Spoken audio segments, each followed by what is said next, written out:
अखंड मंडलाकारं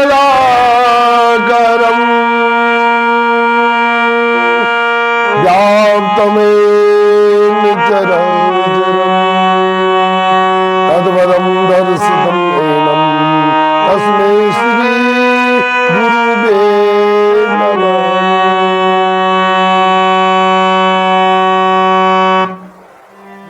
मैं आपके चरणों में प्रणाम करता हूँ, गुरुदेव के चरणों में प्रणाम करता हूँ। देवी और सज्जनों, आज मैंने बड़ा गहन चिंतन करके आपके पास आ रहा हूं। बहुत सोच विचार इन नवरात्रों पर मैंने जो अध्ययन किया है देवी और सज्जनों, अगर आज आप किसी पढ़े लिखे को बोलोगे बेटा व्रत कर ले, मां भगवती तुझे तेरी मनोकामना पूर्ण करेगी, क्या वो बच्चा मान जाएगा? क्या वो पढ़ा लिखा बच्चा मान जाएगा आपकी बात करने से? चलो आपकी बात रखने के लिए व्रत कर देगा, शाम को परोठे खा लेगा, लेकिन क्या वो इस नवरात्रि को आप अपने बच्चों को इस नवरात्रि के बारे में बता सकते हो कुछ? देवी और सज्जनों, बड़े ध्यान से सुनो। क्या आप अपने बच्चों को इस नवरात्रि का, इस माँ के 9 स्वरूपों का बता सकते हो? अगर आप नहीं बता सकते हो तो सुनो किसी को जिसने अध्ययन किया। इस दास ने अध्ययन किया, अब मां भगवती से प्रार्थना की कि आज मैं बोलूं, तो मां भगवती ने बोला ओके बोल, ये सही है। तो आइए चलते हैं। मां का पहला स्वरूप क्या है? शैलपुत्री। जिस तरह एक बच्चा, एक लड़की, एक छोटी सी कन्या किसी साधारण घर में, साधारण माता पिता के घर में जन्म लेते हैं ना, उसी तरह मां ने भी जन्म लिया है। जैसे अच्छा, उस जन्म लेने के बाद आगे की दूसरा स्वरूप क्या है मां का? ब्रह्मचरणी। यानी कि हमने अपने बच्चों को स्कूल तो भेजते हैं, लेकिन वो उस ढंग से नहीं भेजते जिस ढंग से मां ब्रह्मचरणी गई। मां ब्रह्मचरणी किसी गुरु दीक्षा लेकर, गुरु की से पूछकर गई भगवान शिव को प्राप्त करने के लिए। यानी कि हमारे बच्चे भी नौकरी पाने के लिए स्कूल जाते हैं, शिक्षा लेते हैं। मां भगवती शिव को प्राप्त करने के लिए घर छोड़ के चली गई और ब्रह्मचर्य का रूप धारण किया। और तीसरा स्वरूप क्या है? चंद्रघंटा। मतलब राक्षसों को मारने वाला, शत्रुओं को मारने वाला स्वरूप है चंद्रघंटा। अब इसका हमारे बच्चों से क्या तात्पर्य है? हम अपने बच्चों को यह बताएंगे, बच्चों जिस प्रकार मां चंद्रघंटा ने अपने अंदर के सभी राक्षसों को, विकारों को, परेशानियों को दूर किया और दूर करके शिव को प्राप्त करने के लिए तगड़ी आराधना की, उसी प्रकार आपको भी अपने अंदर के सारे काक चेष्टा पको ध्यानम स्वान निंद्रा अल्प हरि गिरते आदि इस प्रकार के नियमों का पालन करके विद्या अर्जन करना चाहिए। चौथा स्वरूप मां का क्या? कूष्मांडा। यानी कि समस्त ब्रह्मांड को पैदा करने वाली। तो ये कूष्मांडा से हमारे बच्चे क्या सीखेंगे? हमारे बच्चों को हमने ये बताना देवियों कि आप अगर सामर्थ्यवान हो तो समस्त ब्रह्मांड में एक चप्पल टूटा हुआ व्यक्ति जब बिजनेस करने जाता है तो बहुत बड़ी शक्ति लेकर जाता है, बहुत बड़े इच्छा शक्ति से जाता है और बहुत बड़ा बिजनेसमैन बन जाता है।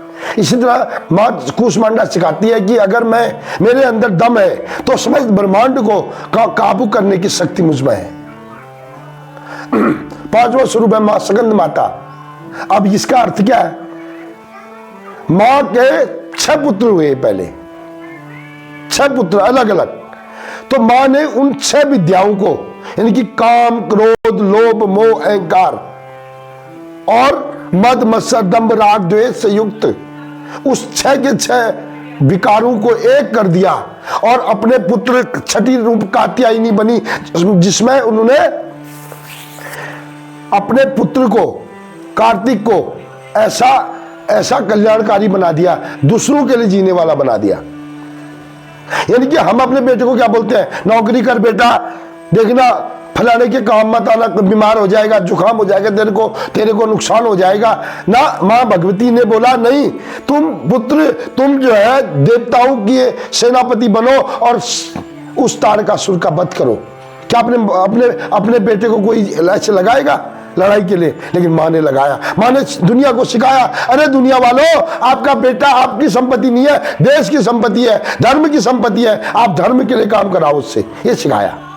अगर आप अपने बच्चों को ये बात बताओगे तो उन्हें नवरात्रि का पता चलेगा। सिर्फ व्रत करने से, शाम को भोजन करने से या फिर कीर्तन करने से, ऐसे करने से नहीं, आपने बच्चों को अध्यात्म की शिक्षा देनी है। दोस्तों, देवी और सज्जनों, 7वां रूप मां भगवती का है काल रात्रि, काली। ये काली स्वरूप क्या है? मां भगवती ने अपने स्वरूप को विकराल करके अपने जगह जगह पर राक्षसों का श्रृंगार किया। शुंभ निशुंभ, मधु कैटप, रक्त बीज, धूम्र विलोचन। तो ये क्या है? ये हमारे अंदर के विकार हैं। मां भगवती अपने अंदर के विकारों को खत्म करने के लिए, अपनी इच्छा शक्ति को जगाने के लिए आपको बहुत कष्ट करना पड़ेगा। तब आप जो है कि तब आप उस विश्वास को प्राप्त कर पाओगे। वो विश्वास कौन है? मां भगवती के 8वां स्वरूप है मां गौरी। गौरी ने क्या किया?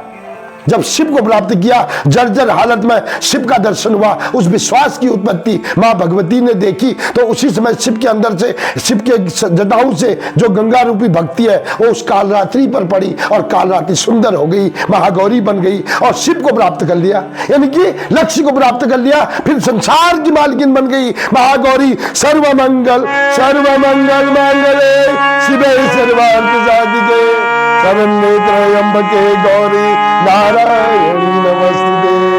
आज उस मंगल की देवी का अगर एक श्लोक आपके बच्चे, आपके घर में बोला जाए तो आपके घर में मंगल हो जाएगा। देवी और सज्जनों, तो इस आसानी से गौरी नहीं बनी, वो बहुत कष्ट किया।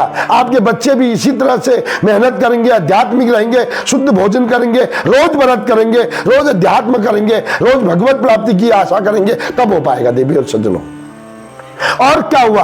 फिर जब शिव को प्राप्त कर लिया उस गौरी मां, उस शैलपुत्री ने, तो क्या हुआ? वो सिद्धिदात्री बन गई। नवा स्वरूप सिद्धिदात्री। समस्त सिद्धियां मां के आप पास आ गई। मुक्ति और मुक्ति मां के पास आ गई। और जिससे अर्जुन ने मां भगवती को प्रसन्न किया तो महाभारत जीत गया, और राम ने मां भगवती को प्रसन्न किया तो क्या हुआ? रावण पर विजय प्राप्त कर ली। और जगदीश सिंह ने मां भगवती को प्रसन्न किया तो क्या हुआ? अपनी इच्छाओं पर लगाम करके मां भगवान के चरणों में गुरु प्राप्ति हुई और गुरु से दीक्षा प्राप्त की। देवी और सज्जनों, यही भाव मेरा था, मैंने कहा आज बता दूं, और बाकी आपकी मर्जी है। मिलते हैं किसी और प्रसंग के साथ 24 घंटे के बाद। बने रहे मेरे साथ, जरूर करूंगा नई बात। राधे राधे, जय माता दी।